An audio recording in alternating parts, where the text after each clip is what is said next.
కోపిష్టి కట్టాలు ఉంచకపోతే మమ్మల్ని బేరలో తగిలేస్తానమ్మా. మా అమ్మ వాళ్ళు రావాలిగా, వాళ్ళు వచ్చేలోపు ఇంకో బాక్స్లో పెట్టేస్తా. నీకు బడి సమయం దాటిపోతుందమ్మా, తొందరగా పచ్చిమిరపకాయ పచ్చడి పెట్టు. అట్టాగేనయ్యా.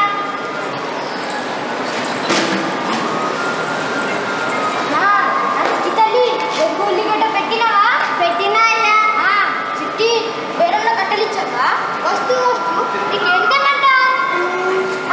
రంగు పెన్సిల్ రెండే ఉన్నాయి, అదొక డబ్బా తీసుకురా. తీసుకొస్తా కానీ ఈసారి మీ అమ్మ బొమ్మ గీయాలి. గీయగలుగుతావా? గీస్తాను. ఆ బొమ్మను చూస్తే అచ్చం పాలకు ఉన్నట్టు కనబడాలి. అట్లా గీస్తావా మరి? గీస్తానయ్యా. నీకు బడికి టైం అవుతున్నా, పక్కన బడికి వెళ్ళు. చిట్టి రంగు పెన్సిల్ చెప్తారా చిట్టి? చిట్టి ఎదురు రామ్మా. అయ్యా జాగ్రత్త. అట్టాగే చిట్టి తొందరగా బడికి వెళ్ళు.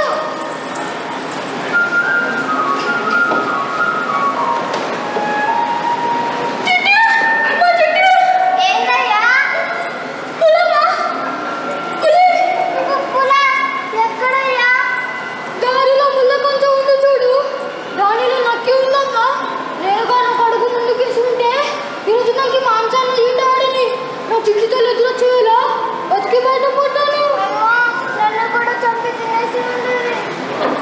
మామా కొత్త గొడ్డలి ఒక్క వేటితో 3 ముక్కలైంది. ఏందిరా? ఎలక ఏంది మామ అట్ట వణుకుతున్నావు? పులిరా, పులి, పులా, మర్చిపోయారు.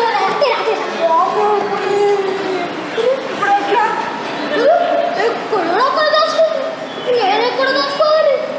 చెట్టెంకిలికి వెళ్ళానే చూస్తా. ఏంటి పులేది మావా?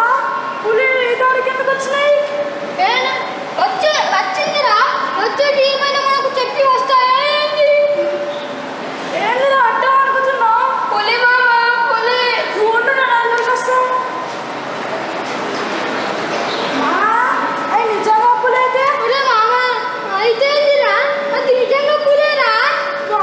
పులి ఇప్పుడు ఎలా? కట్టెలకు వెళ్ళకపోతే అయ్యగారు చంపేస్తాడే.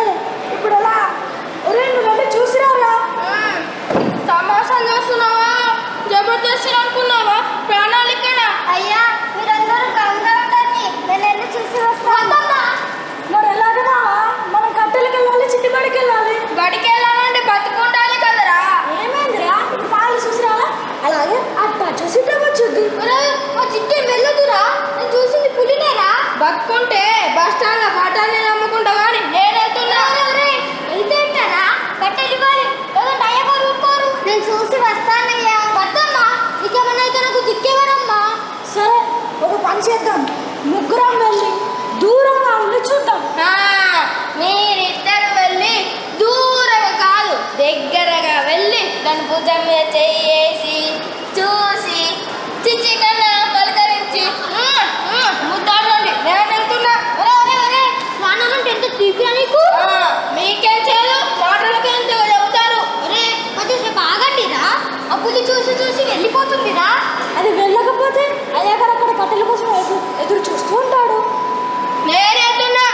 నీ పెళ్ళమే ముండ మొయ్యదులేరా. ఈడే ఒక ముండ.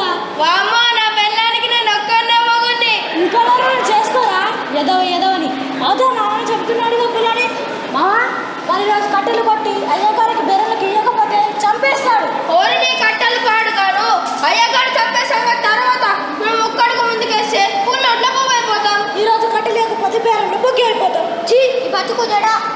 దేవుడు ఎందుకు పుట్టించారా మనల్ని? బతకడానికి కట్టేసుకోవాలంటే పులి చంపుద్ది. దానికి భయపడి ఊర్లోనే ఉంటే అయ్యగారు చంపుతారు. అటు చావే ఇటు చావే, మధ్యలో బ్రతకడానికి ఆరాటం. ఇంకెంతకాలంలో మనకు ఈ ఆకలి పోరాటం? పదండ్రా అందరం కలిసి అప్పుడు ఆకలైనా తీరుద్దాం. మన ఆకలి ఏటో తీరట్టు లేదు. వామ్మో వామ్మో, మీకు చావంటే భయం లేదు. నేను వెనక్కి వెళ్ళిపోతా. ఈ భూమి చావంటే ఎవరికి భయం లేదు, అందరికీ భయమే. అయ్యగారు ఏమైనా అనుకోని, నేను మాత్రం ఈరోజు కట్టెలకు రాను. నువ్వు వెళ్తే అల్లు లేదంటే లేదు. నేను చావుకి భయపడి కాదురా, ఇదిగో నా చిట్టు తల్లి కోసం బతకాలని. చిట్టితనం మాకు ఉన్నారు. వెళ్దాం.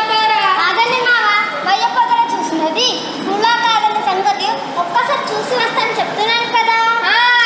ఇట్టా బాగుంది చూసిరా మరి. చిట్టి వద్దమ్మా, అది పులేనమ్మా. అయ్యా నేను కాదన్నానా, నువ్వు ఏడు దాకా చూసావా, నేను అక్కడ దాకా చూస్తాను అన్నాను. ఎందుకు ఒక్కసారి చూస్తానయ్యా. చూడండి మావా, పులకోని మనుషులు గిలెందుకు? ఒరే అరే, అది పసిదిరా. మీరిద్దరు దున్నపోతుల్లాగా ఉన్నారుగా, మీరు ఎవరో ఒకరు వెళ్ళి చూడండి. మీ ప్రాణాలైతే భద్రంగా ఉండాలి. మా మనిషికి కావాల్సింది ఇద్దరు కన్నబలం కాదమ్మా, ధైర్యం కలిగిన పిడికడంత గుండె. చిట్టు చాలా ధైర్యవంతురాలు, చూసిరాని మావా. అయ్యా పానీ నన్ను పోవు కానీ నేను చూసొస్తా. చిట్టి వద్దమ్మా, అది పులేనమ్మా. అయ్యా సింగల్ చిట్టి చెప్తే ఎందుకు తెచ్చుకోదు.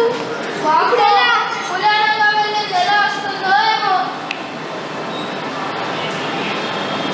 చెప్తే చూసుకోదు, అద్దరంగా వెళ్ళింది.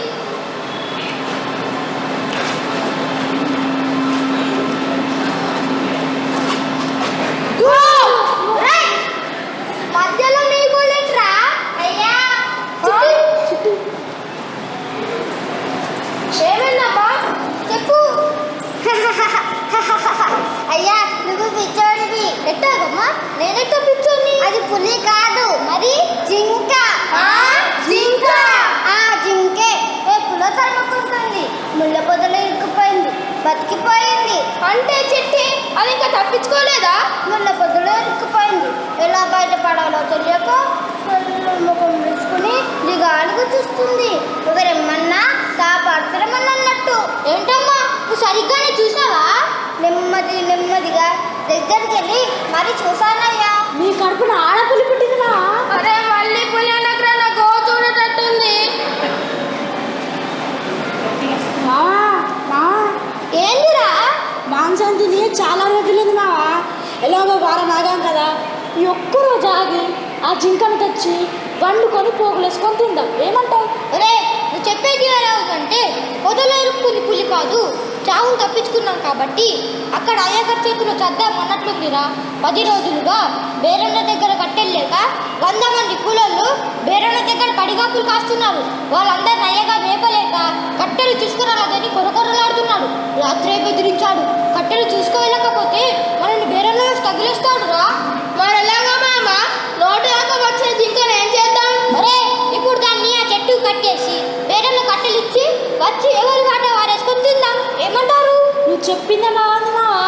కట్టెలు కట్టి అయ్యగారి దగ్గర బతికిపోదాం, ఈ జింకను చంపి మనం బతికిపోదాం, పండగ చేసుకుందాం. చిట్టి, ఈరోజు నువ్వు బడికి బాయ్. ఒరే, నువ్వు వెళ్ళి కారు తీసుకురాపోరా. ఒరే పదండి రా, జింకను పట్టుకొద్దాం. పోదామా? అయ్యా జింకంటే భయం లేదా? ఒరే, నా చిట్టు తల్లికి పులికి జింకకి తేడా తెలియదురా. ప్రసిద్ధి కదా మావా. చూడు చిట్టి, మాకులాగా పెద్ద అయినాక దేనికి భయపడాలో దేనికి భయపడద్దో తెలుస్తుంది. భయం అంటే ఏందో, ధైర్యం అంటే ఏందో ఇంకా నీకు తెలియదు. కానీ చాలా కాలం ఓపిక పట్టాలమ్మా. అయ్యా ఊరంటే క్రూర జంతువు. దాని ఆకలి తీర్చుకోవడం కోసం మనిషి ఊరని జంతువులను చూడకుండా చంపి తింటుంది. అదంటే మనుషులకి భయమే, జంతువులకి భయం. మరి మనలాంటి మనిషి అయినా అయ్యగారికి కూడా ఎందుకు భయపడుతున్నారు? కారణం ఏందయ్యా? చూడు చిట్టి, ఇప్పుడు మేమేం చెప్పినా నీకు అర్థం కాదని వాడు చెప్పాడుగా. పెద్దయ్యావనుకో, ఎవరు చెప్పినా ఎవరు చెప్పకపోయినా అన్నీ నేనే తెలుసుకుంటావు. చుట్టూ ఉన్న మనుషులే అన్నీ నీకు నేర్పుతారు. విలువ పానమంతా జింక మీదే ఉంది. దాన్ని చంపి తినే వరకు నువ్వేం చెప్పినా మాకు అర్థమయ్యే పరిస్థితి లేదమ్మా. చిట్టి, నువ్వు ఇంటిని కట్టి పెట్టుకుని ఉండమ్మా. ఈలోగా మేము ఆ జింకను పట్టుకొస్తాం. ఒరే పదండి రా, జింకను పట్టుకొద్దాం. సరేనా?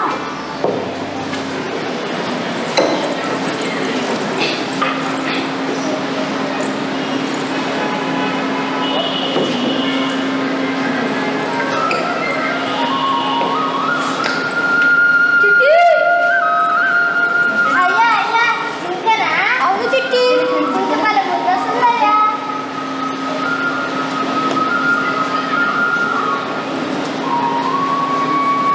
చిట్టి, దీనికి జాగ్రత్తగా కాపాడకాయాలి. సందు చిక్కితే అడవిలో గురికెత్తుంది. చిరుతపులి లాంటి మన చిట్టి పులులు సింహాలు వచ్చినా జింకను కాపాడుతుంది. ఒరే, మన చిట్టి అంటే ఏమనుకున్నావురా? పులులు సింహాలు వచ్చినా జింకను కాపాడుద్ది. చిట్టి, ఊరకు బడికెళ్ళేటప్పుడు పచ్చడి కాదమ్మా, జింక మాంసం. జింక మాంసం. ఒరే పదండి, కట్టెలకెళ్దాం. అయ్యా జాగ్రత్త భయమేమో. ఉంటాయి. అట్టగా చిట్టి, నువ్వు ఇంట్లోకి వెళ్ళు. నువ్వు జాగ్రత్త ఉండాలి.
కోసం అడవికి వెళ్ళాడు.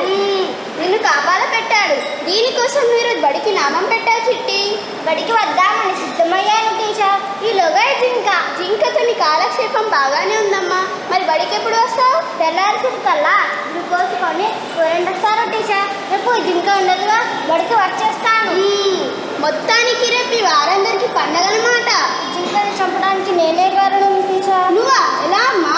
మొదట మయ్య చూసి పుననుకుని భయపడ్డాడు. తర్వాత మా మామయ్యలు వచ్చి వాళ్ళు చూడకుండానే పులని చెప్పగానే భయపడ్డారు. తర్వాత నన్ను వెళ్ళి చూసి జింక అని చెప్పగానే ఇదిగో కట్టేశారు. టీచర్, మనుషులకి జింక అంటే భయం ఉండదా? నేను కూడా పులని అబద్ధం చెప్పుకుంటే జింక బతికిపోయేది. అదొక పెద్ద సైకాలజీ చిట్టి. మనుషుల్లోనైనా జంతువుల్లోనైనా బలహీనులని తెలిస్తే భయపెడతాడు. అదే బలవంతుడని తెలిస్తే భయపడిపోతారమ్మా. జ్ఞానక చంపేసి పోసుకొని తినేస్తారు టీచర్. తలుచుకుంటే అదోలా ఉంది. ఎదురు తిరిగే ధైర్యం లేని బక్క ప్రాణి బలహీనులు ఎక్కడో ఒక రోజు ఎక్కడో ఒక చోట బలవంతుడి చేతిలో బలి కావాల్సిందే. ఈ భయాలు, ఈ బలి కావడాలు మన పురాణ ఇతిహాసంలో కూడా ఉంది. అంతెందుకు, ఈ జింకని తీసుకుందాం. దీని వెనుక చాలా కథ ఉంది చిట్టి. కథ ఉందా? జింక కథ చెప్పండి టీచర్. రేపు బడికి వస్తావు ఒక చిట్టి. క్లాస్ రూమ్లో చెబితే పిల్లలందరికీ తెలుస్తుంది. ఇక్కడ చెబితే నీకు ఒక్కదానికే తెలుస్తుంది. రేపు స్కూల్లో పిల్లలందరికీ ఈ జింక కథ చెప్తాను చిట్టి. తెల్లారిసరికల్లా జింక ఉండదు టీచర్. జింక బ్రతికి ఉండగానే నేను కథ వినేనుంది. ప్లీజ్ జింక కథ చెప్పండి టీచర్. నువ్వు కోరుకున్నంత న్యాయం ఉందమ్మా. ఈ జింక నీ కళ్ళెదుట ప్రాణాలతో ఉండగానే దీని వెనుక ఉన్న కథ తెలుసుకోవడం ధర్మం. చెబుతాను చిట్టి, చెబుతాను. అనగనగా అయోధ్యను పరిపాలించే దశరథ మహారాజుకు 4 కుమారులు. అందులో పెద్దవాడైన రాముడు. రాముడు చాలా అందగాడు, ఆజానుభావుడు. శూర్పణఖ అనే రాక్షస రాజైన రావణాసుడి గారాల చెల్లెలు. రాముడిని ఒకరోజు అడవిలో అనుకోకుండా చూసింది. వెంటనే రాముడి మీద ప్రేమ, కోరిక దక్కించుకోవాలనే పట్టుదల. అమ్మ, అప్పటికే రాముడికి సీతతో పెళ్ళయింది.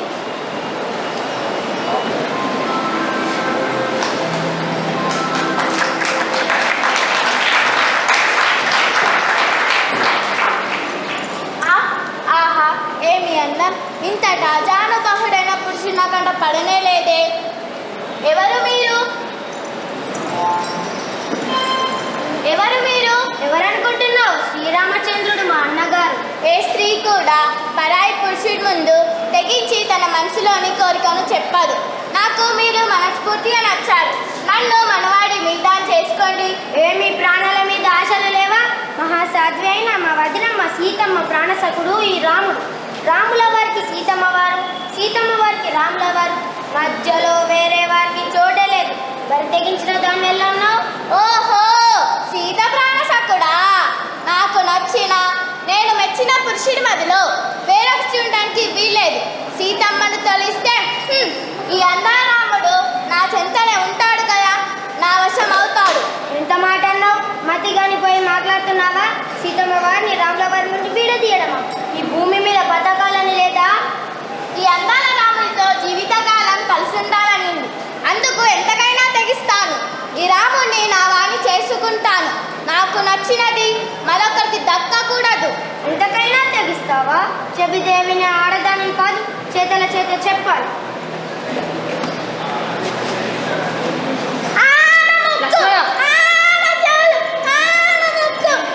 నేనెవరో తెలుసుకో ఉంటానే ఇంతకు తెగిస్తావా? ఎంతో చూడండి, నేను నిద్రపోను. ప్రాణానికి ప్రాణంగా ఈ రాముడు పంచే సీతను అష్ట కష్టాలు పెట్టి రాముడిని నావాన్ని చేసుకోకపోతే నేను రాజైన రావణ బ్రహ్మ చెల్లెల్ని లక్ష్మణ, ఆడవాళ్ళ మాటలకే గాని తొందరపడ్డావేమో. రాముల వారిలో సగభాగమైన సీతమ్మ వారిని విడదీస్తానన్న మూర్ఖురాలి నాలుక తెగ్గేలేదు. సంతోషించాలి. ఎంతటి బలవంతుడికైనా కావాల్సింది ఓర్పు, సహనం. అయిన వారి మీద ప్రేమతో అనవసర విషయాలకు వెళ్ళి ఆవేశపడితే అనర్థాలు జరగవచ్చు, కష్టాలు కలగవచ్చు. అవి రాజులకైనా సామాన్యులకైనా వర్తిస్తాయి. పద.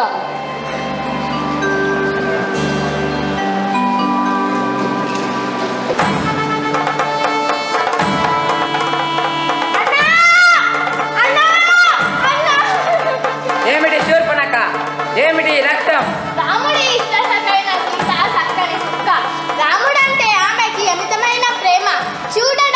లక్ష్మీదేవిలా ఉంటుంది. కాచి తీసిన బంగారం లాంటిది. అలాంటి రూపవతి మా అన్నగారికి పెళ్ళామైతే ఎంత బాగుంటుందో అనిపించింది. నేను ఆ సౌందర్యవతిని నీకోసం ఎత్తుకొద్దామంటే రాముడి తమ్ముడైన లక్ష్మణుడు నా ముక్కు చేలు కోసి కురీపిని చేశాడన్న. కురీపిని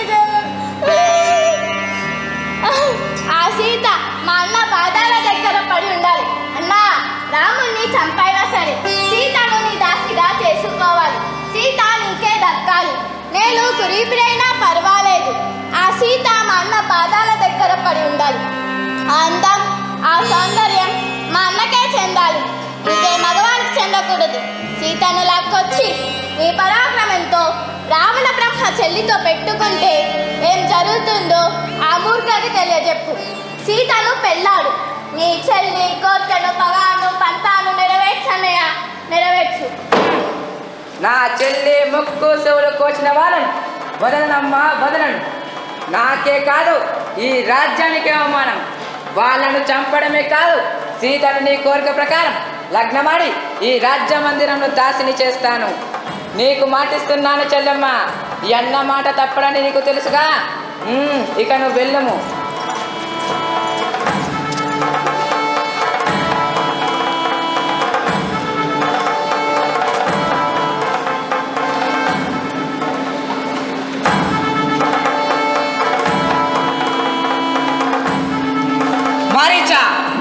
మారీచా, ప్రణామం మహాప్రభు. ఏమిటి రావణ, ఇంత హఠాత్తుగా నేను గుర్తొచ్చాను? రాముడు మహాబలవంతుడటగా. తాను తలుచుకుంటే ముల్లోకాలను 3 ముడుకలేపిస్తాడటగా. కొంతవరకు తెలుసుకున్నారు రాజా, సంతోషం. సీత లేకుంటే రాముడు బతకలేడటగా. మనోవ్యాధితో ప్రాణాలు కూడా వదిలేస్తాడటగా. సీత అంతంతగత్తెనా? రావణ, ఆ మహాసాధ్విని చూడడానికి 2 కళ్ళు చాలవు. అలాంటి సౌందర్యవతి ఈ రాజుకు భార్యగా ఉండాలి, కానీ మరొకరికి భార్యగా ఉండడం ఏమిటి? ఓ రాక్షస రాజా, నీ చుట్టూ ఎప్పుడు నిన్ను పొగిడే వాళ్ళే ఉంటారు. నీకు హితం చెప్పేవారుండరు. ఒకవేళ అలా చెప్పేవారున్నా విని చెవికెక్కించుకోరు. రాజు అనేవాడు ఇంకొక రాజు మీదికి యుద్ధానికి వెళ్ళాలనుకున్నప్పుడు ఆ పరాయి రాజు యొక్క వివరాలు, శక్తియుక్తులు, బలాబలాలు తెలుసుకోవడం రాజు యొక్క ప్రథమ విధి. మీకు రాముల వారి గురించి ఏమీ తెలియదని తెలుస్తూనే ఉంది. రాముడు గుణవంతుడు. నువ్వు మంచోడివే అయినా నీ గుణం గుడిచేటిది. రాముడు తలుసుకుంటే ఈ భూమి మీద రాక్షసుడనేవన్నీ లేకుండా చేయగలడు. పైగా రాముడికి రాక్షసుడంటే ఇష్టం గిట్టదు. రాజు ముందు ఇంకొక రాజు పరాక్రమంతుడని చెబుతున్నావా? నాకంటే మగధీరుడా? అది చూద్దాం. మొదట సీత నా చెంతనుండాలి. ఏమంటావు? సీతని కోటకు ఎత్తుకురావాలంటే నీ సాయం తప్పనిసరి. ఆ సీతమ్మను ఎత్తుకురావడానికి నీకు సహాయం చేశానంటే నాకు చావు తప్పదు. నువ్వు ఈ లంకకు రాజుగా ఉన్నందుకు నీతో పాటు లంక కూడా సర్వనాశనం అవ్వడం ఖాయం. నా మాట విను. ఒక మంచి మాట విని ఆచరించడం అంటే రాజు తలదించుకున్నట్లు కాదు, రాజ్యాన్ని రాజధర్మాన్ని కాపాడినట్లు. మీ ఆలోచనను వెనక్కు తీసుకోండి. ఓ మారీచా, నీ మాటలు పనికి మాలినవి. నీవు పొగుడుతున్న రాముడు మామూలు మనిషి. ఆ మనిషికే భయపడే రకం కాదు నేను అగ్గినే మార్చేసా, చావునే చంపేస్తాను. నాకు ఎదురొచ్చే ధైర్య సాహసాలు ఎవడికున్నాయి? నీకు తెలియనిదా? నా తమ్ముళ్ళను చంపాడు, నా చెల్లి ముక్కు చెవులు కోచాడు. అలాంటి వాళ్ళను ఎలా వదులుతాను? సీతను నా దానిగా చేసుకోవడమే దీనికి ప్రతీకారం. ఒక్క తల ఉన్నవాడే అంత విర్ర వీగితే 10 తలనున్నాని నాకెంత ఉండాలి? రావణ, మళ్ళీ చెబుతున్నాను, సూర్యుడి నుంచి అగ్గిని విడగొట్టాలనుకోవడం మూర్ఖత్వం. మునుల్ని చంపి తింటున్న నన్నే నూనూగు మీసాల రాముడు నానా తిప్పలు పెట్టాడు. ఆ పేరు వింటేనే గుండె దడాగడం లేదు. ఆ పాపంలోకి నన్ను లాగకు. మంత్రిని వాడు రాజు ఆజ్ఞాపించినప్పుడు చేతులు కట్టుకొని చెప్పిన పని చేయాలని ఇంగితం నీకు లేనట్టుంది. రాజు చెప్పింది చేయకపోతే మంత్రి అయినా, భటుడికైనా, ప్రజలకైనా తలలు దిగాల్సిందని నువ్వు ఎరగవా? నేను చేసేది తప్ప పని అడగడం లేదు. నేను చెప్పింది చేయడమే నీ పని. లేదంటే నీ తల తీయడం తప్పదు. రాజు ముందు రాజు ఇష్టపడే మాటలు మాత్రమే మాట్లాడాలి, కానీ హితబోధ చేయకూడదు. ఇక్కడ రావణ బ్రహ్మ గుర్తెరిగి మసులుకో. కొండల్లాంటి 10 నోళ్ళేసుకొని నా మీద పడిపోతున్నావు యములోడా. యమపాశాల లాంటి నీ 20 చేతుల్లో చచ్చే కన్నా ఆ ధర్మప్రభు అయిన రాముడి చేతుల్లో చస్తే పుణ్యంతో పాటు మోక్షం కూడా కలుగుతుంది. నా నుంచి నీకు ఎలాంటి సహాయం కావాలో చెప్పు. ధర్మ అధర్మాలు కాలమే నిర్ణయిస్తుంది. విలువలేని ప్రాణాలు మీవి. మాయారూపాలు ధరించి విద్యలు నీవు నాతుడి అటగా. కాబట్టి నీవు వెండి చుక్కలతో కూడిన జింకలా మారు. పర్ణశాలకు వెళ్ళు. సీత కంటిలో పడు. సీత చూసేలా చుట్టూ తిరుగు. అప్పుడు నేను చూసిన సీత ఇష్టపడుద్ది. బంగారం అంటే ఇష్టపడే స్త్రీ ఈ భూలోకంలో ఉంటుందా? అప్పుడు రాముణ్ణి ఆ జింకను తెచ్చమని అడుగుద్ది. రాముడు నీకోసం వస్తాడు. నీవు రాముణ్ణి అడవిలోకి పరిగెత్తించు. అప్పుడు సీతను ఈ లంకకెత్తుకొస్తాను. నీ అదృష్టం ఉంటే బ్రతికి బయటపడతావు, లేదంటే రాముడి చేతుల్లోనే చేస్తావు. కానీ నేను చెప్పింది ఏదైనా తేడా జరిగితే ఇప్పుడే నా చేతుల్లో చేస్తావు. ఇలా ఉంది నా తెలివి. అమోఘం కదూ. ఏమంటావు మారిచ్చా? చావు తెలివితేటలు. రాజుగామి ఆజ్ఞలు అమలు చేయడం నా ధర్మం. కానీ ఇద్దరి రాజులలో ఏ రాజు చేతుల్లో చావాలో నిర్ణయించుకోవడం నా నిర్ణయం. వెళ్ళము పర్ణశాలకి. అలాగే ప్రభు.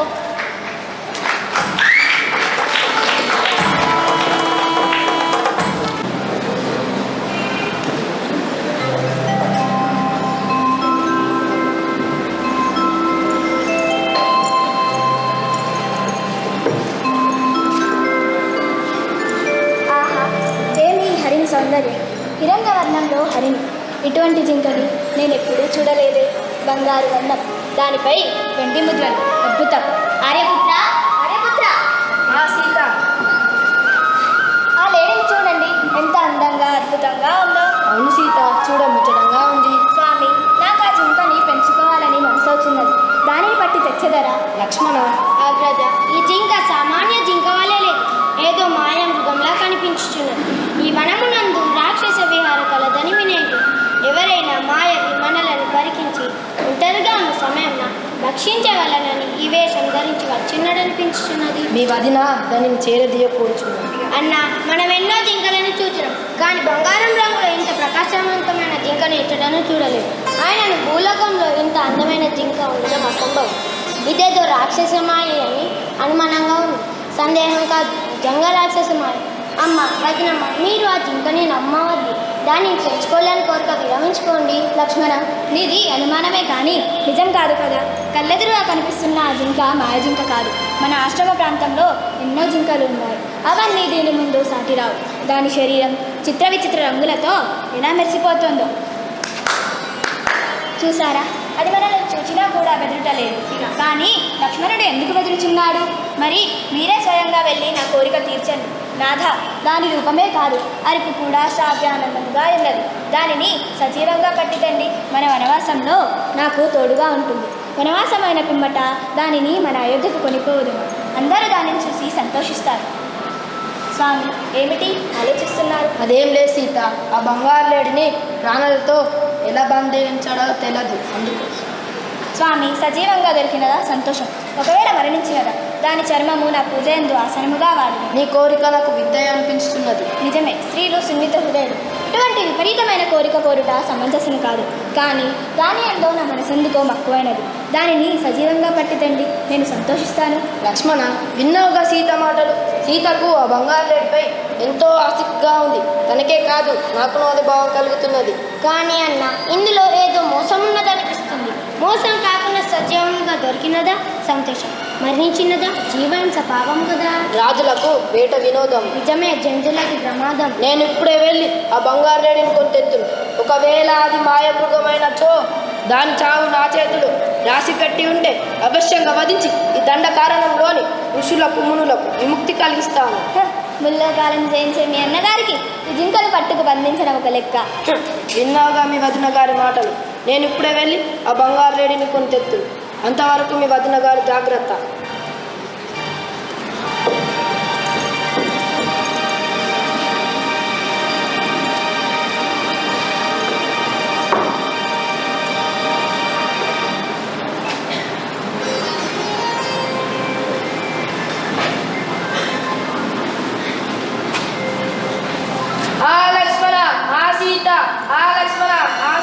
లక్ష్మణ, లక్ష్మణ, మీ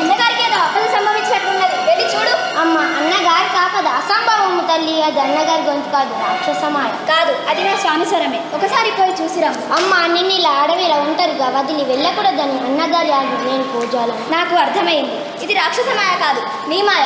మీ అన్నగారు పోతే నన్ను వరించాలని నీ పాడుబుద్ధి. లేకపోతే ఆయన ఆపదలో ఉంటే నువ్వు రక్షించడానికి వెళ్ళేవాడి. నా రాముడికి ఏమైనదు, నేనే వెళ్ళి చూస్తాను. అమ్మ, ఇంత మాట అన్నావు తల్లి. నీవు నాకు మాతృ సమానురాలు. నీ మీద నాకు అటువంటి పాపము క్షమించుగాక. అయినా ఒకసారి పోయి చూసిరాము. నా నాథునికి ఏమైనదు. అటులని తల్లి, లోపలికి వెళ్ళు.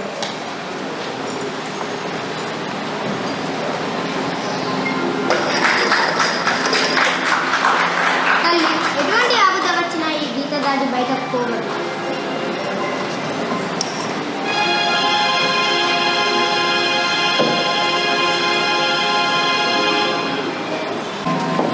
భిక్షాందేహి.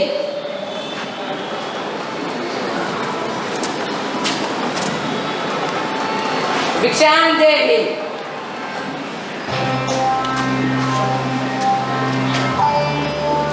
భిక్షాందేహి. భవతి భిక్షాందేహి.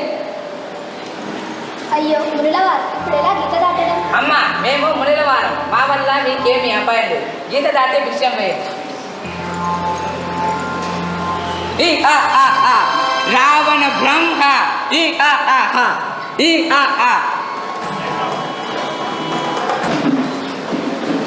అమ్మో, దీంట్లో ఇంత కథ ఉందా? అవునమ్మా, ఆ యుగంలోనైనా ఈ యుగంలోనైనా భక్తుడికి ఇష్టం లేకపోయినా బలవంతుడు చెప్పినట్లు లొంగి బ్రతకాల్సిందే. మారీచుడు కూడా బలవంతుడి చేతిలో బలైపోయాడమ్మా. టీచర్ గారు, సీతమ్మ వారు ఇంకా చంపైనతమ్మని చెప్పిందా? జాలనిపించలేదా? జింక ప్రాణం గురించి కాదమ్మా, ఆమె ఆలోచన. దాని మీద వ్యామోహం, కోరిక, దక్కించుకోవాలనే పట్టుదల. పోనీ రాముల వారికైనా జింకనే జాలి కలగలేదా? సీతమ్మ వారి కోరిక తీర్చాలనే జిజ్ఞాస తప్ప జింక ప్రాణం గురించి ఆలోచించలేదు. మార్చుడు కూడా రావణ బ్రహ్మలాగా రాక్షస సంతతికి చెందినవాడేగా. మారచుడి ప్రాణం మీద కూడా రావణాసుడికి జాలి, దయ లేదా? చెప్పాను కదమ్మా, ఇక్కడ ప్రాణాలు కాదు, బలవంతుడు, బలహీనుడు, ఉన్నవాడు, లేనివాడు, దోచుకునేవాడు, దోపిడికి గురయ్యేవాడు, తిరగబడే శక్తి ఉన్నా ఆ శక్తిని గుర్తించలేని వాడే బానిస.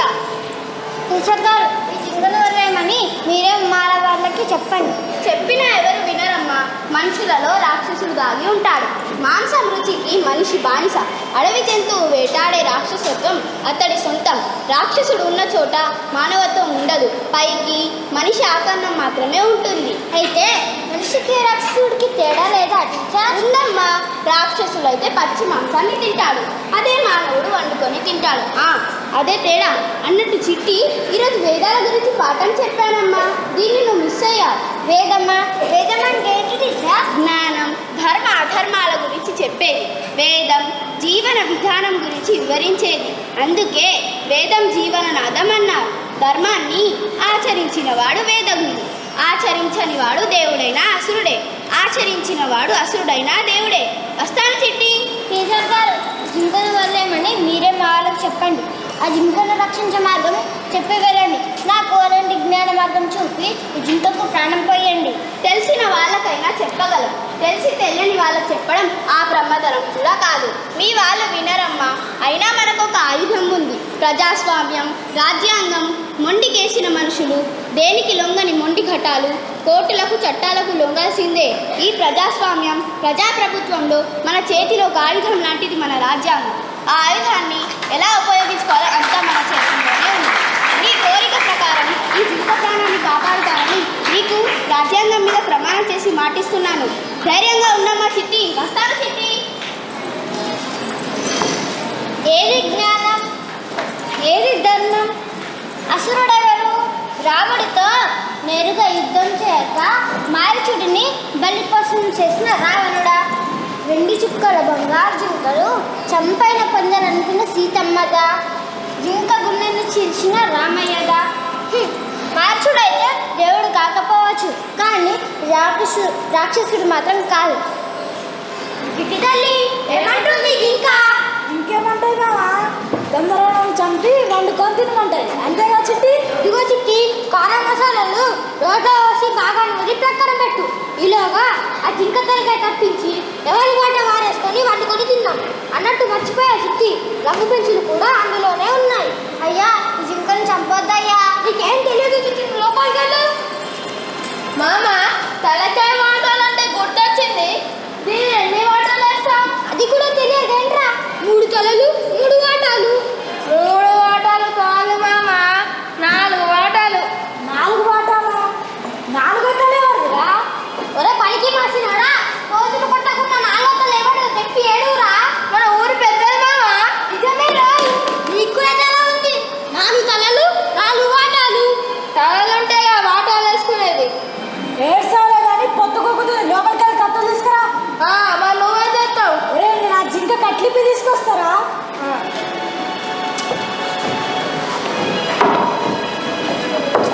అమ్మ గట్టే పట్టుకో. ఒరే ఆమా గట్టి పట్టుకో. అమ్మ పరిగెడుతుంది. మామ, పట్టుకున్నాం. ఆగండిరా, ఏం చేస్తున్నారు అక్కడ? మీ ముగ్గురు స్టేషన్కి పదండి. అడవి జంతువులను వధించకూడదని తెలిసి కూడా దొరికిన జింకను అడవిలో వదిలేయకుండా ఆకలి తీర్చుకోవడానికి ప్రయత్నిస్తారా? క్రూర మృగాలురా మీరు. జింకను తీసుకొని స్టేషన్కి పదండిరా. అయ్యా, ఏదో కక్కుతి పడి ఆ జింకను పట్టుకున్నామయ్యా. దాన్ని వదిలేస్తాం, మమ్మల్ని వదిలేయండి అయ్యా. పూర్తి పడితే పోయిన జింక ప్రాణాలు తిరిగి తెస్తారా? వన్యప్రాణులు అంటే మీకు జాలి లేకుండా పోతుందిరా. లాటితో ఒక దెబ్బ తగిలిస్తే గిలగిలలాడిపోతారు. జాలి దయ లేని మీలాంటి వాళ్ళ మీద దయ చూపితే మాకు పాపం చుట్టుకుంటుందిరా. పదండి స్టేషన్కి. మీకు నొప్పి అంటే ఏంటో అప్పుడు తెలుస్తుంది. మమ్మల్ని వదిలేదయ్యా, ఈ జింకను వదిలేస్తామయ్యా. మీరు వదిలేదంట్రా. ఈ అడవిలో స్వేచ్ఛగా తిరగడం ఈ వన్యప్రాణుల హక్కు. మనకు హక్కులను ఇచ్చట్టే రాజ్యాంగం వాటికి హక్కులను ఇచ్చింది. వీటి స్వేచ్ఛను హరించి వీటిని వేటాడి చంపి తిన హక్కు మనకు లేదు. అది భయంకరం. పైన కొడుకుల స్టేషన్కి. ఇప్పుడే మీ క్లాస్మేట్ డేవిడ్ ఉన్నాడు కదమ్మా. స్కూల్కి వస్తూ ఉండగా పాము కాటేసింది. డేవిడ్ చనిపోయాడమ్మా. అందుకే ఈరోజు స్కూల్కి సెలవు ఇచ్చాం చిట్టి. అయ్యో పాపం, డేవిడ్ చనిపోయాడా? అవునమ్మా, పాము కాటేసింది. టీచర్ గారు, రాత్రి జింక బొమ్మ గీశాను చూడండి. జింకకు ప్రాణం పోసావమ్మా. నేను జింక బొమ్మకి ప్రాణం పోసాను, మీరైతే జింకకే ప్రాణం పోసారు. లేదమ్మా, జింక ప్రాణం పోయింది. ప్రజాస్వామ్యాన్ని పాము కాటేసింది. ఫారెస్ట్ ఆఫీసర్ తోటి ఉద్యోగులు మొత్తం 12 తలలు 12 వాటాలు వేసుకొని వండుకొని తినేశారమ్మా. మనం ఇలా ఈ మాత్రానికి ఏడుస్తూ కూర్చుంటే ఇలా ఎన్నో జింకలు చచ్చిపోతాయి. ఎంతోమంది మారిచి బలైపోతారమ్మా. ఈ ప్రజాస్వామ్యం ప్రజాప్రభుత్వంలో మన చేతిలో ఒక ఆయుధం లాంటిది మన రాజ్యాంగం. ఆ ఆయుధాన్ని ఎలా ఉపయోగించుకోవాలో అంతా మన చేతుల్లోనే ఉంది. ఆ ఆయుధాన్ని బలహీనుని బ్రతికించుకోవడానికి ఉపయోగించుకోవాలి తప్ప బలహీనుని బలి చేయడానికి కాదు. వేదాలు వల్లించే రాక్షసులున్న ఈ కర్మభూమి